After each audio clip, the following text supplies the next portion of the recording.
2-3 రోజుల క్రితం పాత ఊర్లో క్వారీ కృష్ణారెడ్డి ఆలియాస్ కంకర్ కృష్ణారెడ్డి, ఇంకా మీకు చాలా పేర్లు ఉన్నాయి, కావ్య కృష్ణారెడ్డి, చాలా పేర్లు ఉన్నటువంటి ఒక వ్యక్తి పాతూరి సభలో, జనాలు లేని సభలో ఎమ్మెల్యే గారి పేరు మీద ఏకవచనంతో మాట్లాడుతూ పేరు పెట్టి పిలుస్తూ, నా సంగతి నీకు తెలియదు, నేనేంటో చూపిస్తా, మీ అంతు తేలుస్తా, అహంకారపూరితమైనటువంటి మాటలు మాట్లాడటం మనందరం చూసాం. ప్రజలారా, నాకు తెలిసి గత 10 సంవత్సరాల క్రితం నుంచి కూడా ఇప్పటి వరకు కూడా ప్రజెంట్ ఉన్నటువంటి ఎమ్మెల్యే ప్రతాప్ కుమార్ రెడ్డి గారు ఎంతో సౌమ్యంగా, గౌరవంగా ప్రజలతో మమేకం అయిపోతుంటే, నిన్నగాక మొన్న పేరు అనౌన్స్మెంట్ చేసుకొని అతను పాతూరు ఒక సభలో ప్రజల్ని భయపెడుతూ ప్రజాప్రతిని అవమానపరుస్తున్నటువంటి కావ్య కృష్ణారెడ్డి గురించి, ఆలియాస్ కంకర్ కృష్ణారెడ్డి గురించి మరియు క్వారీ కృష్ణారెడ్డి గురించి 2-3 విషయాలు తెలుసుకుందాం.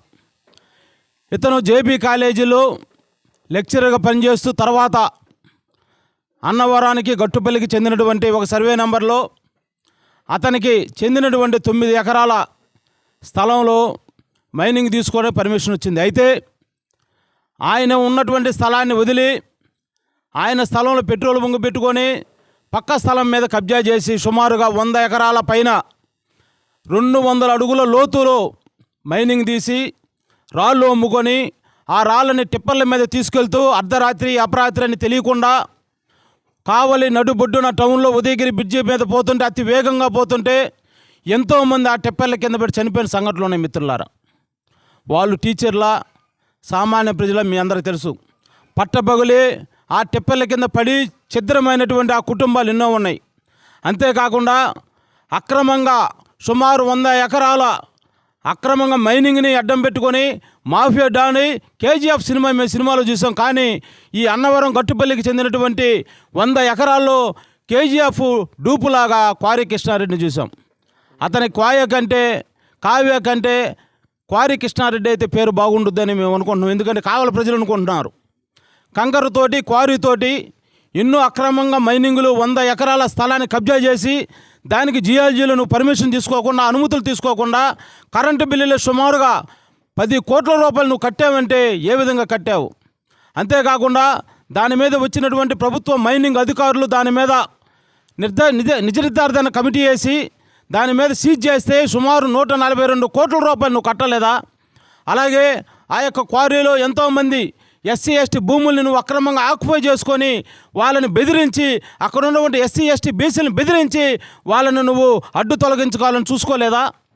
మిత్రులారా, ఇది కావలి ప్రజలు కళ్ళు తెరిచి చూడాల్సినటువంటి అవసరం ఎంతైనా ఉంది. ఎందుకంటే ఇంతవరకు ఈ కావలి పట్టణంలో ఎమ్మెల్యే గారిని పేరు పెట్టి పిలిచినటువంటి వ్యక్తులు లేరు. ఎందుకంటే ఆయన సౌమ్యుడు, ఆయన పేద ప్రజలు ఇంటికి వస్తే అన్నం పెట్టి పంపించేటటువంటి వ్యక్తి.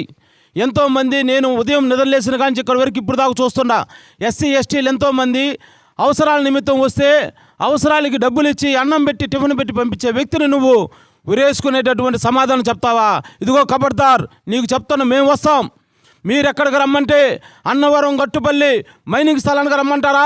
లేకపోతే నువ్వు వేసినటువంటి లేఅవుట్కి పక్కనే ఉన్నటువంటి ఎస్సీ ఎస్టీ భూములు కూడా ఆక్రమించుకొని ప్రహరీ గోడ కడితే ఎస్సీ ఎస్టీ బీసీలు దళితులు వచ్చి ఆ గోడ పగలగొట్టలేదా? ఈ గేట్ అవతల మీ కళ్ళ కనపట్టలేదా?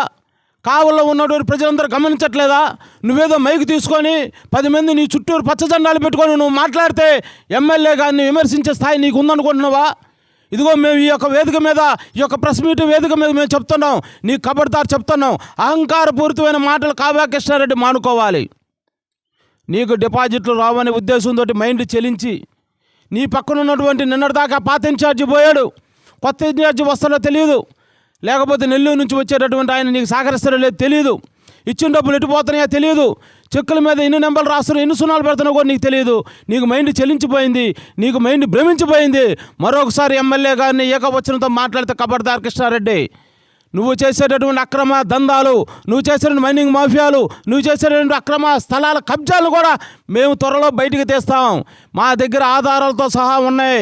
ఏదో ఇక్కడ మీద మేము కూర్చొని మాట్లాడటం లేదు. మా దగ్గర ఉన్న వాస్తవాలను బయటికి తీసుకొని వస్తాం. వాస్తవాలతో నీ ముందుకు వస్తాం.